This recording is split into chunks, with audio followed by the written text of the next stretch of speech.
Halo teman-teman, kembali lagi bersama saya di channel YouTuber saya, Yusinale. Sini saya akan memberikan sedikit edukasi terkait dengan penyakit ISPA atau infeksi saluran pernafasan akut terhadap anak. Nah, untuk itu kita langsung saja teman-teman.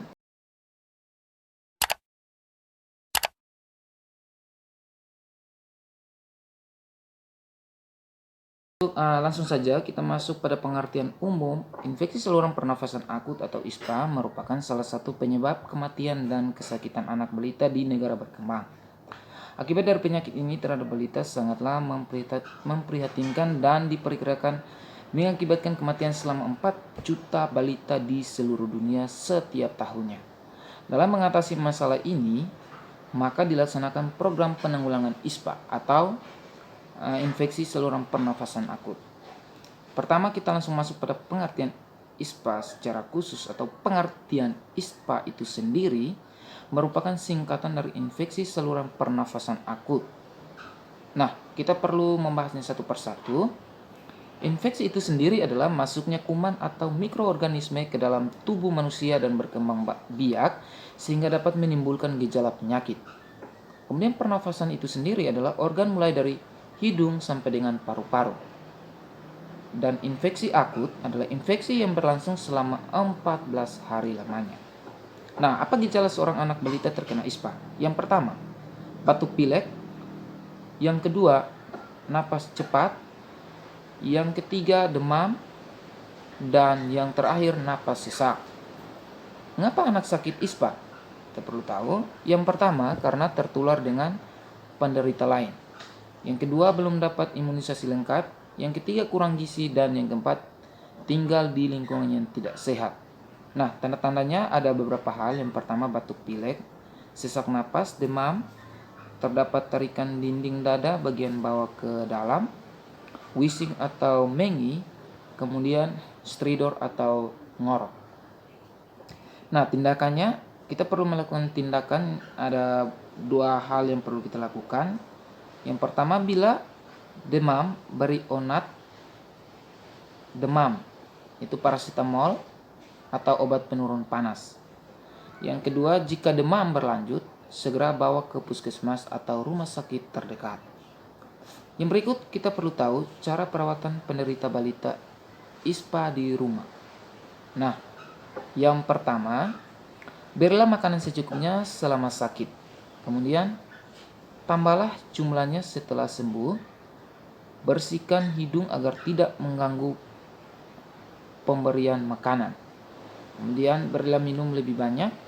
Tingkatkan pemberian ASI bila masih menyusui. Dan jangan pakaikan pakaian atau selimut selama badan anak masih panas. Kemudian yang terakhir, beri obat batuk ramuan tradisional, misalnya jeruk nipis dicampur kecap manis atau madu. Nah, saya ingin memberikan beberapa contoh atau tutorial terkait dengan cara pemberian obat tradisional jeruk nipis dicampur kecap manis atau madu. Yang pertama, berikan 1/2 atau setengah sendok air jeruk nipis ditambah 1/2 atau setengah sendok kecap manis atau madu lalu dicampur.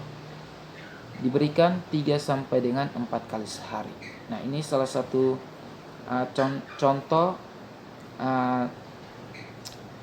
pemberian ramuan atau obat tradisional. Kemudian yang berikut, perhatikan bila balita sakit ISPA pada perawatan di rumah timbul tanda-tanda sebagai berikut: napas menjadi cepat, napas sesak, stridor atau ngorok atau wheezing atau mengi, maka tindakan segera rujuk ke sarana kesehatan, puskesmas atau rumah sakit terdekat. Nah, teman-teman, kita juga perlu tahu bahwa ada tanda bahaya pada balita yang menderita sakit ISPA. Yang pertama itu tidak bisa minum. Kemudian anak itu kejang, kesadarannya menurun, stridor atau ngorok, wheezing atau mengi, demam tinggi, gizi buruk. Nah, ini beberapa hal yang sering dialami oleh anak yang menderita, bayi yang menderita sakit ISPA. Tindakan segera rujuk ke rumah sakit jika anak mengalami tanda-tanda tersebut. Bagaimana cara mencegah ISPA? Nah, pada anak balita kita perlu tahu cara pencegahan pneumonia pada balita adalah: pertama, jauhkan anak dari penderita batuk, berikan cukup makanan yang bergizi, berikan imunisasi lengkap pada anak Anda, jagalah kebersihan tubuh, makanan, dan kebersihan lingkungan. Ingat, ada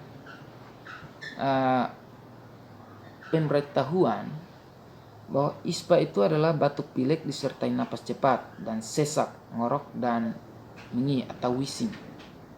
Patokan napas cepat ada dua hal. Yang pertama, anak batuk pilek disertai napas cepat atau napas sesak perlu dirawat di puskesmas atau rumah sakit. Dan yang berikut, bayi yang berumur kurang dari 2 bulan bila sakit batuk dan demam segera bawa ke puskesmas atau rumah sakit atau petugas kesehatan setempat.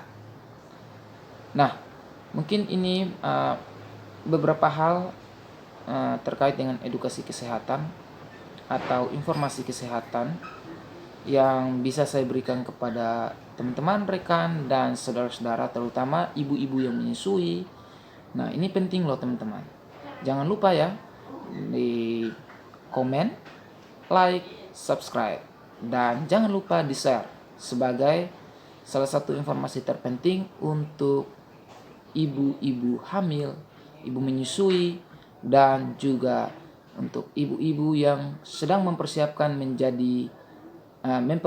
buah hatinya untuk siap dilahirkan. Sekian dari saya video ini.